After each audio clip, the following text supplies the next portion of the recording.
जमेसी good morning नमस्ते मेरा प्रिय भाइ बहिनीहरू प्रभु येशू ख्रीष्टको उच्च पवित्र नाममा म राधे जन राजा फेरि पनि तपाईँहरूको बिचमा एउटा सुन्दर सन्देश लिएर आएको छु सुन्दर शीर्षकको साथमा। त्यही भएर यो चाहिँ धेरै महत्त्वपूर्ण छ र तपाईँहरूले अन्तसम्म यो सन्देशलाई सुनिदिनुहोस् र आशिष पाउनुहोस् र हुन्छ भने आफ्ना प्रियजनहरूलाई पनि सेयर गर्नुहोस् ताकि उहाँहरूले पनि आशिष पाउन सक्यो। जसरी मैले पहिला पनि भनेको छु, सेयर इज केयरिङ। जब हामी सेयर गर्छौँ हामी वास्तविक र प्रेम गरेका हुन्छौँ। परमेश्वरलाई महिमा भएको होस्। प्रिय आउनुहोस् हामी आजको जुन शीर्षक रहेछ त्यसमाथि हामी चर्चा गरौँ। आजको शीर्षक तपाईँको यूहन्ना 3:16 पदबाट मैले लिएछु, जसको मैले नाम परमेश्वरको महान प्रेम, गॉड्स ग्रेट लव्स, यसरी मैले शीर्षकको नाम राखेको छु। हो, यूहन्ना 3:16 पदमा यसरी लेखेका छन्, हामी पढ्न सक्छौँ।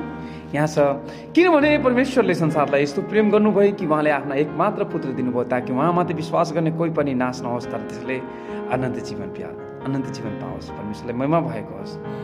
यो सन्देशले प्रिय दाजुभाइ दिदीबहिनीहरू यूहन्ना 3:16 हामीलाई बाइबलको सबैभन्दा शक्तिशाली र आशाले भरिएको पद हो जसलाई हामी गोल्डन भर्स पनि भन्न सक्छौँ। कतिले त यहाँ पुरै बाइबलै यसमा समेटेका छन्, यस्तो पनि भनेका छन्। तर यस पदले हामीलाई परमेश्वरको हृदय, उहाँको प्रेम र उहाँले हाम्रो लागि योजना जुन स्पष्ट रूपमा बनाउनु भएको छ त्यो देखाउँदैछन्। प्रिय हामी सबभन्दा पहिला यदि हेऱ्यो भने परमेश्वरले संसारलाई प्रेम गर्नु, संसार भनेको हामीलाई हो। प्रिय यो प्रेम कुनै शर्त सहितको प्रेम थिएन हो। प्रिय हामी पापी हुँदा पनि, कमजोर र के भन्छन् असफल हुँदा पनि परमेश्वरले हामीलाई प्रेम गर्नुभयो। उहाँले आफ्ना अगापे प्रेम देखाउनु भयो। मानिसले प्रेम गर्दा कारण खोज्छ तर परमेश्वरले प्रेम गर्दा अनुग्रह दिनुहुन्छ हो। प्रिय अनुग्रह गर्नुहुन्छ। दोस्रोमा यदि हामी हेऱ्यो भने उहाँको जसरी कि उहाँले आफ्ना एकमात्र पुत्र यीशु ख्रीष्टलाई दिनुभयो हो। उहाँले यसरी भनिरहेका छन् कि यो प्रेम शब्दमा मात्र होइन तर उहाँका बलिदानमा स्पष्ट भएको प्रेम हो। यीशु ख्रीष्ट क्रुसमा मर्नुभयो ताकि हामी हाम्रो पापबाट क्षमा पाउन सकौँ र हामी परमेश्वरसँग फेरि पनि मेलमिलाप पाउन सकौँ।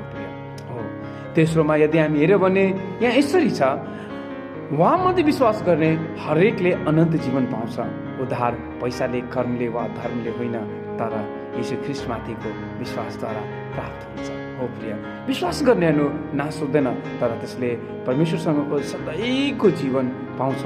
त्यो चाहिँ हामी यसबाट बुझ्न सक्छौँ।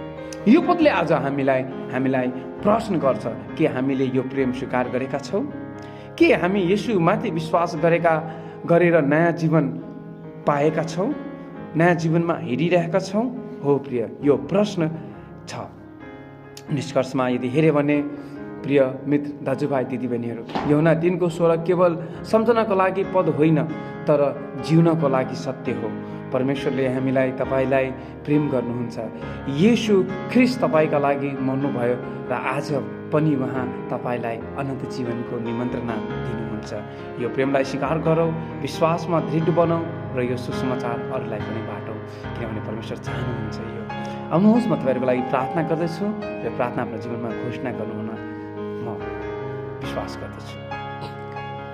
हे स्वर्गीय पिता, म तपाईँलाई हृदयदेखि धन्यवाद दिन्छु तपाईँको महान प्रेमको लागि। तपाईँले संसारलाई यति धेरै प्रेम गर्नुभयो कि तपाईँले आफ्ना एकमात्र पुत्र यीशु ख्रीष्टलाई हाम्रो लागि दिनुभयो। प्रभु आज यो सन्देश सुन्ने सबैको हृदय छुनुहोस् प्रभु, म प्रार्थना गर्दछु। जसले अझै तपाईँलाई चिनेका छैनन् उनीहरूलाई विश्वासको आत्मा दिनुहोस्।